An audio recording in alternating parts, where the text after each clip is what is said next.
श्री गणेशाय नमः। शांताकारं भुजगशयनं पद्मनाभं सुरेशं विश्वाधारं गगनसदृशं मेघवर्णं शुभांगं लक्ष्मीकान्तं कमलनयनं योगिविद्यानिगम्यं वन्दे विष्णु भवभयहरं सर्वलोकैकनाथम्।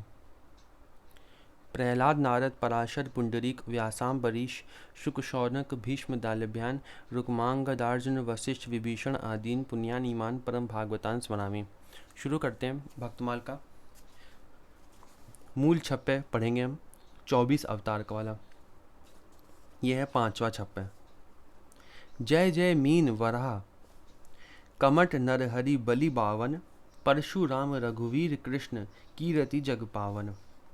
बुद्ध कल की अरु व्यास प्रथु हरिहंस मनवंतर यज्ञ ऋषभ है ग्रीव ध्रुव वरदैन धनवंतर। बद्रिपति दत्त कपिल देव सनकादिक करुणा करो 24 रूप लीला रुचिर श्री अग्रदास उर पद धरो। इसमें भगवान के पूरे 24 अवतारों का नाम है और इनके बारे में हम अब एक एक करके इनका चरित्र पढ़ेंगे।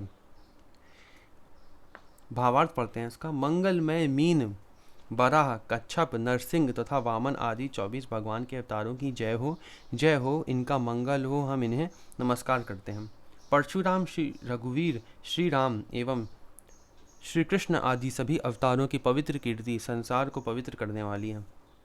बुद्ध कल्कि व्यास प्रथु हरि हंस मनवंतर यज्ञ ऋषभ हयग्रीव ध्रुव वरदाई धन्वंतरी नर नारायण दत्तात्रेय कपिल देव तथा सनक सनंदन सनातन सनत कुमार सभी मुझ दास पर कृपा करो। 24 अवतारों के रूप एवं उनकी लीलाएं अत्यंत सुंदर हैं। इन अवतारों के समेत गुरुदेव श्री अग्रदास जी महाराज मेरे हृदय में अपने श्री चरण स्थापित करें, अथवा सभी अवतार मुझ अग्रदास के हृदय में निज पद कमल रखें। टिप्पणी पढ़ते हैं। लिखा है, श्री नाभा गोस्वामी जी के गुरुदेव के भक्त यश वर्णन के लिए आज्ञा दी तो प्रारंभ में भगवान के 24 अवतारों की वंदना क्यों? श्री भक्तमाल के मुख्य श्रोता भगवान हैं, जिन्हें बुलाना हो तो पहले उनके प्रिय इष्ट को बुलाना पड़ता है। भक्तों के हृदय भगवान है। भगवान की कृपा से भक्तों के चरित्रों में प्रीति होती है। लिखा है, भगवान की कृपा से भक्तों के चरित्र में प्रीति होती है। सबसे बड़े भक्त भगवान हैं। भक्तों के प्रति उनकी अवर्णनीय भक्ति है। भक्तों के लिए ही भगवान ने 24 अवतार धारण किए हैं। ग्रंथ में निम्न योनि के भक्त स्वपच वाल्मीकि कबीर रैदास आदि भक्तों के चरित्र हैं। कोई निम्न वर्ण के भक्तों के प्रति अभाव न करें। अतः निम्न अवतारों की प्रथम वंदना करके जनाया कि जैसे भगवान निम्न योनि में प्रकट होकर पूजनीय हैं, वैसे संत पूजनीय हैं। यथा तुलसी पीपर आंवला जो घूरे पर होए घटती महिमा तासु नहीं पूजत हैं सब कोई। लिखा है कि चाहे जो संत हुए हैं वो निम्न कोटि में हुए हैं, निम्न जाति में हुए हैं, तब भी वो श्रेष्ठ हैं। वैसे ही उन्होंने मीन जो मछली के अवतार थे, वराह कमठ नर हरि बलि बलवान, ऐसे अवतारों का पहले वर्णन किया है कि भगवान दिखाने के लिए कि वो सभी भगवान, सारे भगवान श्रेष्ठ हैं, चाहे किसी भी वर्ण में हुए हों।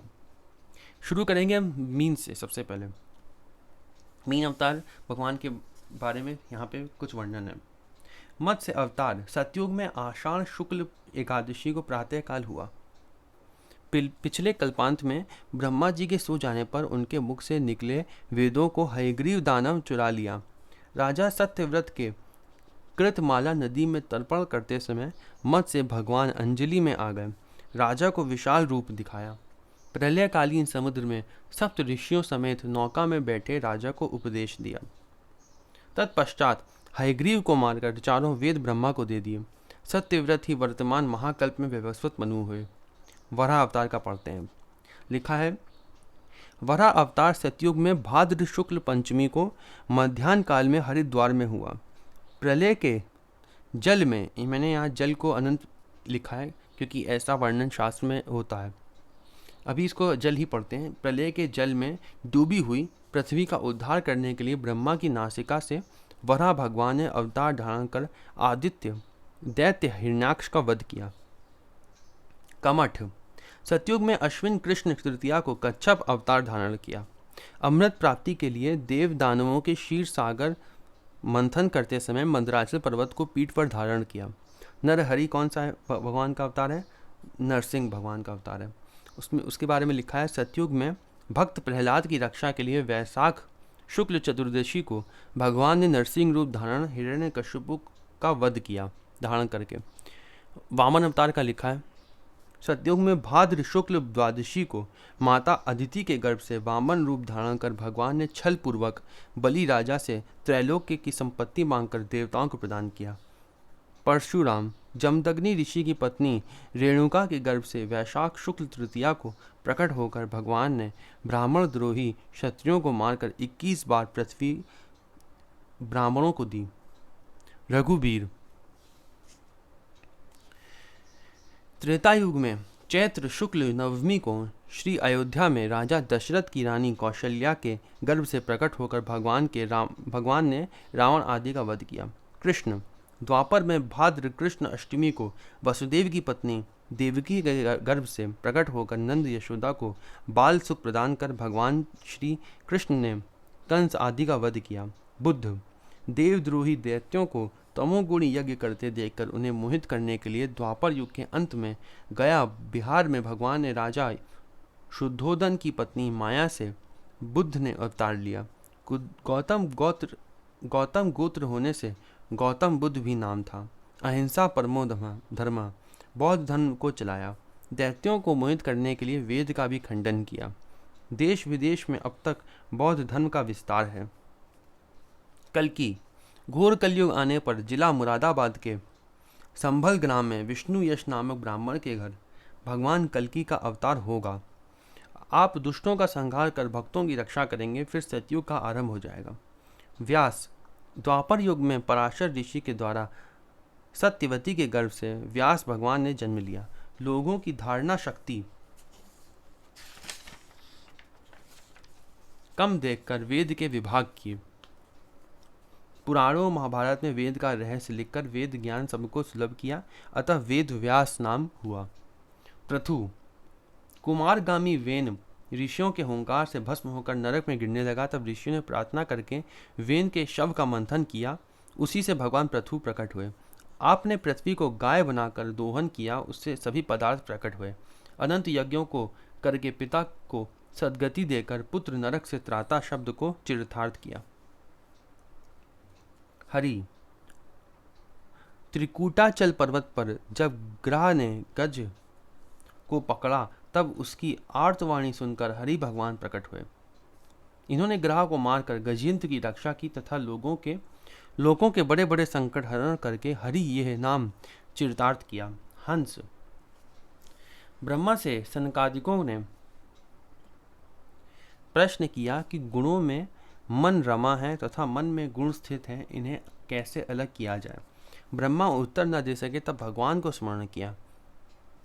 हंस भगवान प्रकट होकर ब्रह्मा तथा सनकादिकों को उपदेश दिया। मनवंतर स्वयंभुव आदि मनवंतरों के 14 रूपों से प्रकट होकर मनुवश की रक्षा की और अनेक दुष्टों का संहार करते रहते हैं। यज्ञ रुचि नामक प्रजापति की आकुति नामक की पत्नी के गर्भ से यज्ञ भगवान का अवतार हुआ। याम आदि उनके पुत्र थे। ऋषभ राजा नाभि की पत्नी मेरु देवी के गर्भ से ऋषभ देव भगवान प्रकट हुए और परम हंसों को जो मार्ग सभी वर्णाश्रमों के द्वारा वंदनीय है उसे दिखाया। उनके भरत जी, जिनसे भरतखंड तथा नवयोगीश्वर आदि 100 पुत्र हुए। हयग्रीव ब्रह्मा के यज्ञ में भगवान ने स्वर्ण के समान कांति वाले हयग्रीव रूप को धारण किया।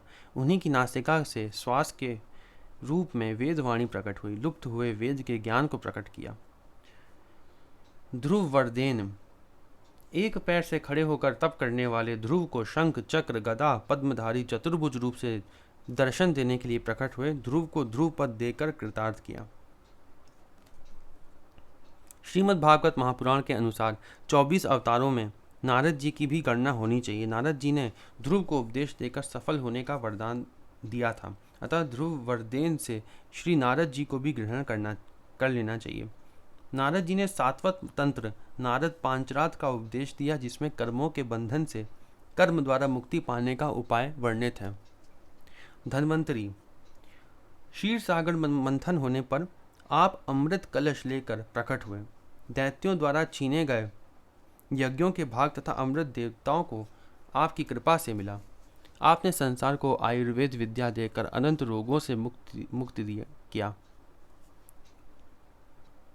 बद्रीपति, धर्म की पत्नी दक्ष कन्या मूर्ति के गर्भ से भगवान नर नारायण के रूप में प्रकटे। उनकी तपस्या का प्रभाव अनंत है। आज भी भारतवासियों को कृतार्थ करने के लिए उत्तराखंड में तपस्या करते हैं। वह इस खंड के पूज्य देव हैं। इंद्र की भेजी हुई अप्सरा तपस्या के प्रभाव से स्वयं को भूल गई। इनकी दी हुई उर्वशी अप्सरा आज भी स्वर्ग की शोभा बढ़ा रही हैं। दत्तात्रेय, महर्षि अत्रि की तपस्या से चित्रकूट में माता अनुसुईया के गर्भ से दत्त भगवान प्रकट हुए। वर देते समय भगवान ने कहा था कि मैंने अपने को तुम्हें दत्त दे दिया, अतः दत्त नाम पड़ा।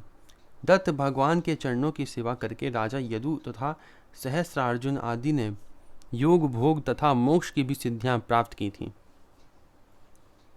कपिल देव, महर्षि कदम की धर्मपत्नी देवहूति के गर्भ से विंदुसार के निकट 9 बहनों के साथ भगवान कपिल देव प्रकट हुए। इन्होंने अपनी माता को आत्मज्ञान का उपदेश दिया, जिससे वे भगवान के वास्तविक स्वरूप को प्राप्त हुई। बिंदुसर से समुद्र तट पर जा विराजे, जहाँ अश्वमेध हय को खोजते हुए राजा सगर के पुत्र अपने पाप से भस्म हो गए। आपकी कृपा से गंगा जी आईं और उनका उद्धार हुआ। आज भी गंगा सागर में कपिल भगवान विराजमान हैं। आपने ऋषियों को सांख्य योग का उपदेश दिया। आप सांख्य योग के आचार्य हैं। सनकादिक, सृष्टि के आरंभ में ब्रह्मा ने लोकों को रचने की इच्छा से तप किया। ब्रह्मा के अखंड तप से प्रसन्न होकर भगवान ने तप अर्थ सन नाम से युक्त होकर सनक, सनंदन, सनातन और सनत कुमार रूप से अवतार ग्रहण किया। इस अवतार के द्वारा भगवान ने पहले कल्प के भूले हुए आत्मज्ञान को ऋषियों के प्रति यथावत उपदेश किया। आप अखंड ऊर्ध्वरेता ब्रह्मचारी ब्रह्मज्ञानी रहे। अपने तप से लोगों का सदा कल्याण करते हैं। भगवान के अवतार का हेतु दुष्टों का निग्रह, भक्तों पर अनुग्रह, धर्म संस्थापन, आदर्श उपस्थित करना है। दुई वन चर दुई वारी चर, चारि विप्र दुई राव, तुलसी दश यश गाय के भव सागर तरी जाओ। जिते अवतार सुख सागर, ना पारावार करें, विस्तार लीला जीवन उद्धार को। भक्त वत्सल भगवान के जितने भी अवतार हैं, सभी शाश्वत सुख के समुद्र हैं। लिखा है सभी शाश्वत सुख के समुद्र हैं। सभी में प्रेमानंद है और सभी में ब्रह्मानंद देने की भी ताकत है। सारे जितने भी 24 अवतार हैं वो सब एक समान है, ऐसा लिखा है। उनके नाम रूप लीला आदि का कोई और छोर नहीं है। जाहि रूप मांझ मन लागे जाको, पागे तहीं जागे ही भाव वही, पावे कौन पार को। जीवों का उद्धार करने के लिए अवतार लेकर भगवान लीलाओं का विस्तार करते हैं। जिस भक्त का मन भगवान के जिस रूप में लग जाता है, उसी रूप में पग रम जाता है और उसी रूप से संबंधित प्रेम भाव जग जाता है। लिखा है जिस भक्त का मन भगवान के जिस रूप में लग जाता है, उसी रूप में रम जाता है और उसी रूप से संबंधित प्रेम भाव जग जाता है। सब ही नित्य ध्यान करत प्रकाशें चित्त, जैसे रंग पावे वित्त, जो पे जाने सार को। भगवान के सभी रूप अनंत सुख के सागर हैं, अतः प्रेम भाव की तरंगों का आर पार भला कौन पा सकता है। सभी अवतार नित्य हैं और ध्यान करते ही हृदय को प्रेमानंद से प्रकाशित कर देते हैं। तब वह भक्त ऐसा सुखी हो जाता है जैसे दरिद्र धन पा गया हो। पर इस प्रकार का दुर्लभ अनुभव तभी होता है जब वह गंभीर रहस्य को समझे। लिखा है गंभीर रहस्य को समझे। केशनी कुटिलताई ऐसे मीन सुखदाई, अगर सुरीति भाई बसो उर हार को। जिस प्रकार केशों की कुटिलता दूषण ना होकर भूषण है, उसी प्रकार मीन वराह आदि भगवान के अवतार भी भक्तों को सुख देने वाले हैं। सभी अवतार नित्य एवं पूर्ण हैं। श्री अग्रदेव जी की यह सुंदर मान्यता की रीति मुझे बहुत अच्छी लगी। 24 अवतारों की यह माला मेरे हृदय में हार की तरह बसे। आगे टिप्पणी पढ़ते हैं। लिखा है, जिसे अवतार, भाव यह है कि केवल 24 अवतार ही नहीं, भगवान के अनंत अवतार हैं। अवतारा संख्यया हरे सत्व निर्धे त्रिजया, और सभी अनंत आनंद सागर स्वरूप हैं। सभी हैं नित्य। भगवान के अवतारों में कोई न्यूनाधिक नहीं है। सबको पूर्ण समझना चाहिए। कोई भी भगवान का अवतार न्यूनाधिक नहीं है। लिखा है, जैसे उपनिषद का मंत्र दिया है, ये मंत्र जो है ये बृहदारण्यक उपनिषद का है। ओम पूर्णमदः पूर्णमिदः पूर्णाद पूर्णमुदच्यते पूर्णस्य पूर्णमादाय पूर्णमेवावशिष्यते। उपनिषद लिखा है, ये बृहदारण्यक उपनिषद में है मंत्र ये वाला। और भी कई उपनिषद में भी है। सच्चिदानंद घन परब्रह्म सब प्रकार से पूर्ण है। ये जगत भी पूर्ण ही है, क्योंकि उस पूर्ण ब्रह्म से ही यह पूर्ण उत्पन्न हुआ है। उस पूर्ण ब्रह्म में से पूर्ण को निकाल लेने पर भी वह पूर्ण बचता है। जैसे अगर अनंत से निकालेंगे कुछ तो भी अनंत ही बचेगा, वही यहाँ पे भी लिखा है। इसलिए इस मंत्र के हिसाब से सारे अवतार भगवान के पूर्ण हैं। अतः ईश्वर अवतार में न्यूनाधिक मानना अपराध है, हृदय की संकीर्णता मात्र है। कोई भी अवतार भगवान का न्यूनाधिक नहीं है। सारे पूरे के पूरे 24 अवतार एक समान हैं। ये यहीं पे हम समाप्त करते हैं। अगले वीडियो में हम लोग पढ़ेंगे भगवान के चरण चिन्ह के बारे में। राम जी के चरण चिन्ह के बारे में अगले वीडियो में पढ़ेंगे। ओम नमो भगवते वासुदेवाय।